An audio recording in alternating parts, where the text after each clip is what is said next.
crianças ativas possuem um consumo máximo de oxigênio relativamente bom, entre 40 a 58 mililitros. Se fosse com adulto, 42 já seria uma boa condição cardiorrespiratória, dependendo da faixa etária. Como se comporta o VO2 ao longo da infância? Se é um parâmetro interessante que reflete a condição cardiorrespiratória, independente da faixa etária. O VO2 máximo é um parâmetro interessante. O VO2 máximo aumenta ao longo da segunda infância, de 7 a 10 anos, acompanhando o crescimento das dimensões corporais. Até os 12 anos, as curvas de crescimento do VO2 não apresentam diferença significativa entre os sexos. Vai começar a apresentar quando as crianças entram na puberdade, entram na adolescência. Após os 14 anos, as meninas atingem um platô, enquanto os meninos continuam com valores crescentes até os 18. Mas os meninos aumentam mais do que as meninas.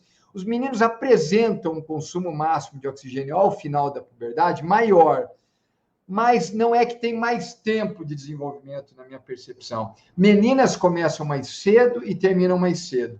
Meninos começam mais tarde e terminam mais tarde. Uma menina entra na puberdade hoje, naturalmente, com 10 anos e vai até 13, 14 anos. Meninos entram na puberdade com 13, 15 anos e vai até 18 anos. O tempo é muito semelhante.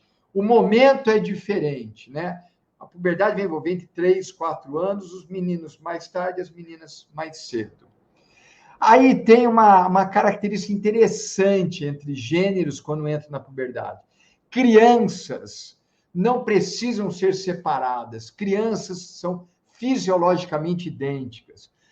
Hugo, mas eu conheço umas meninas que em testes vão muito pior do que os meninos. Vai depender das experiências que as meninas tiveram, da possibilidade de ter experiência. O que você quer dizer com isso, Hugo?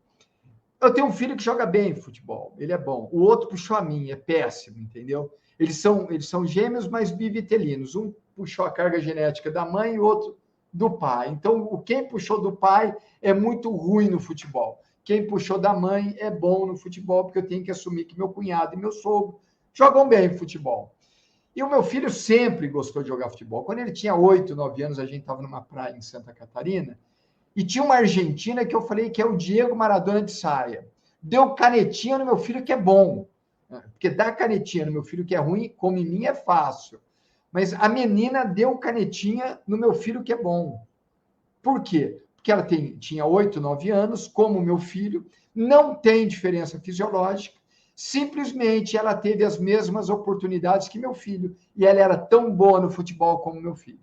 E isso pode mudar com relação à puberdade, não que ela seja pior jogadora, mas em matéria de níveis, índices de força, depois da puberdade ela vai ter menos que os meninos, isso é fisiológico, mas antes são iguais. Então, até a puberdade, o consumo de oxigênio é semelhante entre meninos e meninas, desde que eles tenham as mesmas experiências, né?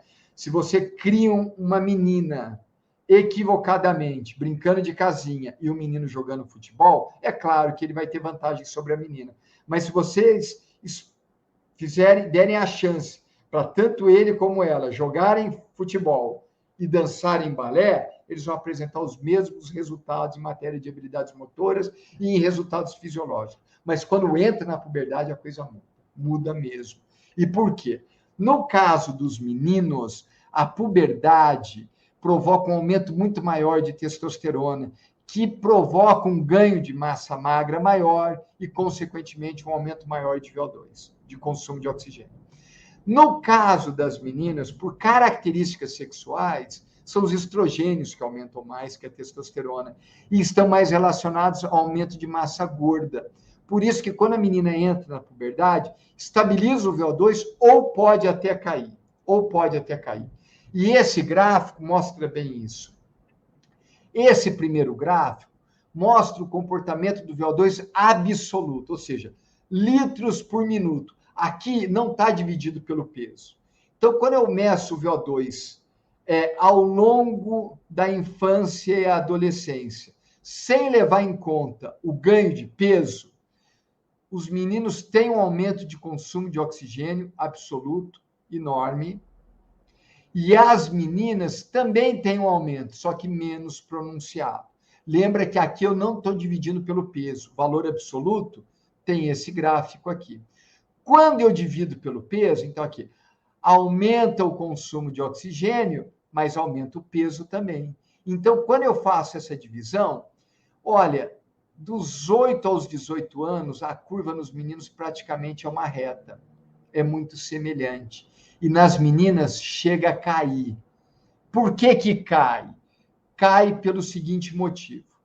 Aqui tem o comportamento nesse gráfico da massa isenta de gordura. Há divergências, eu vou chamar aqui, tomar liberdade de chamar de massa magra. Olha o ganho de massa magra dos meninos. Vai muito semelhante do ganho de massa magra das meninas, é até por volta de 13 anos. Chega em 13 anos, aí eles dão um salto. Lembra o aumento de testosterona em meninos naquele slide?